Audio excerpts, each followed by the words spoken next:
ಕೇವಲ 240 ಕೇಸ್ ಇದೆ ಅಂತ ಗೊತ್ತಾಯಿತು. ಒಂಥರದಲ್ಲಿ ನನಗೆ ಬಹಳ ಸಂತೋಷ ಆಯಿತು. ಯಾಕೆ ಅಂತ ಹೇಳಿದ್ರೆ ಇಲ್ಲಿಯ ಜನಗಳು ಕೌಟುಂಬಿಕ ಸಮಸ್ಯೆಗಳನ್ನು ಮನೆ ಮಟ್ಟಿಗೆ ಬಗೆಹರಿಸ್ಕೋತಾ ಇದ್ದಾರೆ. ಯಾರೂ ನ್ಯಾಯಾಲಯದ ಬಾಗಿಲಿಗೆ ಬರ್ತಾ ಇಲ್ಲ. ಇದು ಇಲ್ಲಿಯ ಜನರ ಹೆಚ್ಚಿನ ಒಂದು ಸಂಸ್ಕೃತಿಯನ್ನು ತೋರಿಸುತ್ತೆ ಅನ್ನೋದು ಬಹಳ ಸಂತೋಷ ಆಯಿತು. ಆದರೆ ಇದರಲ್ಲಿ ನನ್ನದು ಒಂದು ಕಷ್ಟ ಇದೆ. ಯಾಕೆ ಅಂತ ಹೇಳಿದ್ರೆ 240 ಕೇಸ್ಗಳಲ್ಲಿ ನಾನು ಬೆಳಗ್ಗೆ 10 ಗಂಟೆಯಿಂದ ಸಾಯಂಕಾಲ 5 ಗಂಟೆವರೆಗೂ ಕೆಲಸ ಮಾಡಬೇಕಾಗಿದೆ. ಗೊತ್ತಿಲ್ಲ ಏನು ಮಾಡ್ತೀನೋ ಏನೋ ಅಂತ. ಇದಕ್ಕೆ ತಮ್ಮಗಳೆಲ್ಲರ ಸಹಕಾರ ಬೇಕು. ಈಗ ಶ್ರೀಯುತ ನಾಗರಾಜ್ ಅವರು ಹೇಳ್ತಿದ್ರು ಅತ್ತೆ ಸೊಸೆ ಅಂತ. ಬೇಡ ಇರ್ಬೋದೇನೋ, ಆದರೆ ನಾವು ಅದಕ್ಕೆ ಅಪವಾದ ಅನ್ನೋ ಹಾಗೆ ತಾಯಿ ಮತ್ತು ಮಗಳ ಸಂಬಂಧದಂತೆ ಕೆಲಸ ಮಾಡೋಣ.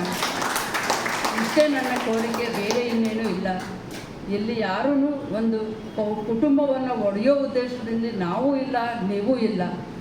ಆದರೆ ಆಯಾ ಕೇಸಿನ ಒಂದು ಸಂದರ್ಭ ಪರಿಸ್ಥಿತಿನ ನೋಡಿಕೊಂಡು ನಾವು ಕೆಲಸ ಮಾಡೋಣ ಅಂತ ಅಷ್ಟೇ ನಾನು ತಮ್ಮಲ್ಲಿ ಕೇಳ್ಕೊಳ್ತಾ ಇರೋದು.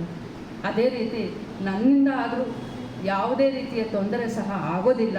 ತಾವು ಎಷ್ಟೊತ್ತಿಗೆ ಬಂದು ಕೇಸ್ ನಡೆಸಿ, ಅದರಲ್ಲಿ ಏನಿಲ್ಲ. ಯಾಕೆಂದರೆ ಇರೋದೇ 240 ಕೇಸು. ನಾನು ನಿಮ್ಮನ್ನೇ ಕಾಯ್ಕೊಂಡು ಕೂತ್ಕೋಬೇಕು ಆಯಿತಾ. ಇಂಥ ಟೈಮ್ಗೆ ಬರ್ತೀನಿ ಮೇಡಮ್ ಅಂತ ಹೇಳಿ ಹೋದರೆ ಅಂಥ ಟೈಮ್ ತನಕ ಕಾಯ್ತೀನಿ. ನನಗೇನು ತೊಂದರೆ ಇಲ್ಲ.